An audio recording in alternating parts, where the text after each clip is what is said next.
Hi everyone. Welcome to this week's live broadcast. This week I'd like to talk about where our creativity comes from. I'm a spiritual person, so I relate to the world in quite spiritual terms. And from my perspective, our creativity is a gift to us from the divine, and that we are all creative. From the way I look at things, we were created, so it makes sense that we all have the ability to create inherent with us. We can create physically, we can produce life, so we can therefore also create energetically and mentally. Our thoughts are our creations, so we are therefore all creators. It's just up to us how we use our creative energy. So our ability to be creative is a gift from the divine, and it expresses itself through our creativity, and in doing so it rejoices. Simultaneously, in allowing the divine to express itself through us, we're also giving it glory. And if we were all doing that, imagine how magical this world would be. Like the divine intelligence that creates us does, after all, only want the best for us. So if we're acting according to its will for us, we'd be living in heaven on earth. But because there's the yin and the yang, one force opposes the other. Just as the divine rejoices in us expressing our creative gifts, so there is an opposing force doing its best to prevent us from expressing these gifts. And it does this in different ways. It tries to convince us that we're not creative at all. It paralyzes us with fear, and it also corrupts our dreams and turns them into ego-based desires. And now I'm going to be talking about the fear thing in next week's broadcast.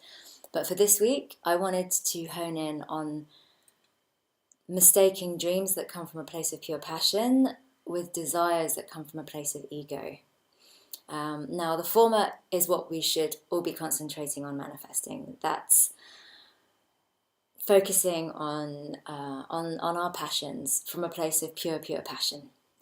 Because this is what will enrich our lives and the lives of others. And some refer to this as a life purpose.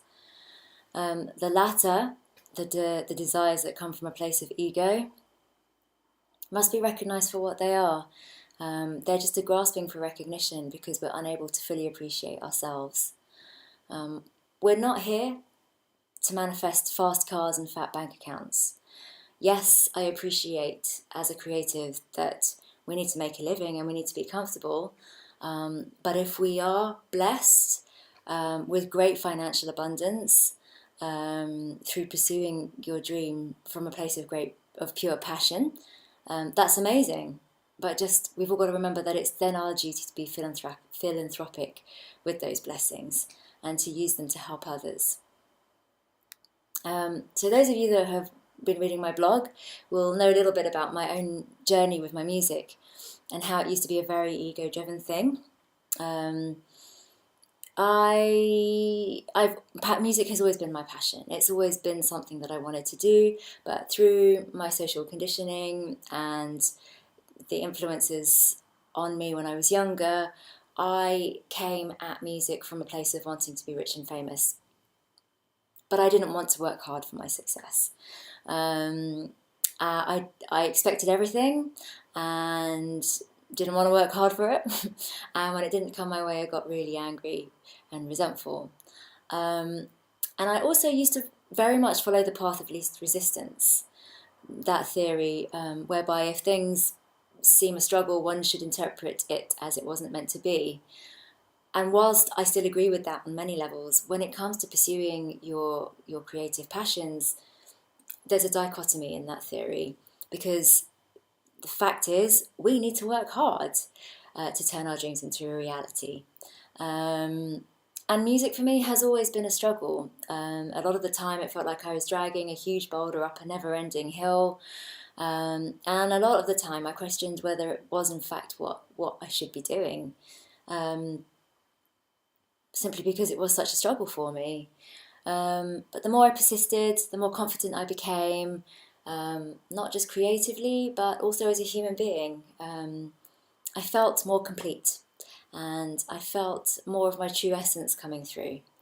And the more I persisted, the more doors opened, and the less fear I felt. And this was when I was coming at music from a place of pure passion. This was when I'd let go of all the ego desires, and this was when I realised that I did music because I loved it, and just because it was what I was built to do.